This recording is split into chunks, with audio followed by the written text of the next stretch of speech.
Qui croit en moi, des fleuves d'eau vive couleront de lui, comme le dit l'Écriture. Or, il disait cela de l'Esprit, que devaient recevoir ceux qui croiraient en lui.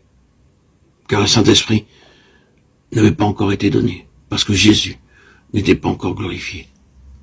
Jean 7, 38, 39. Notre Seigneur promet ici que ceux qui vont à lui pour boire non seulement n'auront plus soif, mais qu'ils deviendront eux-mêmes des sources d'eau vive, des fleuves de vie et de bénédiction. En rappelant cette promesse, Jean nous explique qu'elle concernait le moment où l'Esprit serait donné. Il nous dit aussi la raison de ce délai. Le Saint-Esprit n'avait pas encore été donné parce que Jésus n'était pas encore glorifié. La traduction littérale dit « le Saint-Esprit n'était pas encore ». Mais comme cette expression a paru étrange, on a ajouté le mot « donné ». Cependant, si nous prenons le texte tel qu'il est, nous comprendrons mieux pourquoi l'Esprit ne pouvait pas être donné avant que Jésus fût glorifié. Dieu s'est révélé de deux manières, comme Dieu sous l'ancienne alliance et comme Père sous la nouvelle alliance. Nous savons aussi que le Fils, après avoir été dès le commencement avec le Père, Jean 1, 1, 2, entra dans une nouvelle phase d'existence en devenant chair, Jean 1, 14. Lorsqu'ensuite il remonta au ciel, il était toujours le Fils unique du Père. Et pourtant, il n'était plus le même qu'auparavant, car alors, comme Fils de l'homme, il était le premier-né d'entre les morts. Colossiens 18, Apocalypse 1, 5. Revêtu de cette humanité glorifiée qu'il avait sanctifiée parfaitement pour lui-même.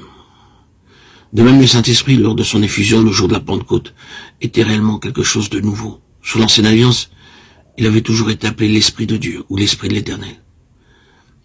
Il ne portait pas alors le nom de Saint-Esprit, comme un nom lui étant propre.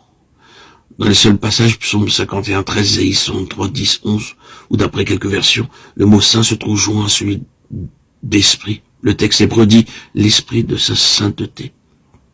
C'est donc comme l'Esprit de Dieu qu'il est mentionné, et non comme troisième personne de la Trinité.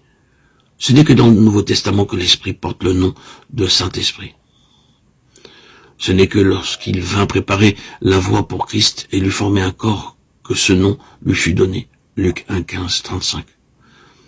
Le jour de la Pentecôte, il fut envoyé comme l'Esprit de Jésus glorifié, l'Esprit du Christ incarné, crucifié et élevé au ciel, pour nous apporter et nous communiquer la vie divine, non une vie venant directement de Dieu, mais la vie mêlée de nature humaine dont avait vécu Jésus-Christ sur la terre. C'est alors qu'il prend le nom de Saint-Esprit, car c'est en habitant en nous que Dieu nous révèle sa sainteté. Il est donc littéralement vrai de dire de l'Esprit qui demeurait en Jésus, homme, et qui devait plus tard demeurer en nous. Le Saint-Esprit n'était pas encore. L'Esprit de Jésus glorifié, du Fils de l'homme devenu Fils de Dieu, ne pouvait pas exister avant que Jésus eût été glorifié. Ceci nous explique en outre pourquoi c'est l'Esprit de Jésus et non directement l'Esprit de Dieu qui pouvait nous être envoyé pour demeurer en nous. Le péché avait interrompu, troublé nos rapports avec Dieu lui-même, avant qu'avec sa loi, autant.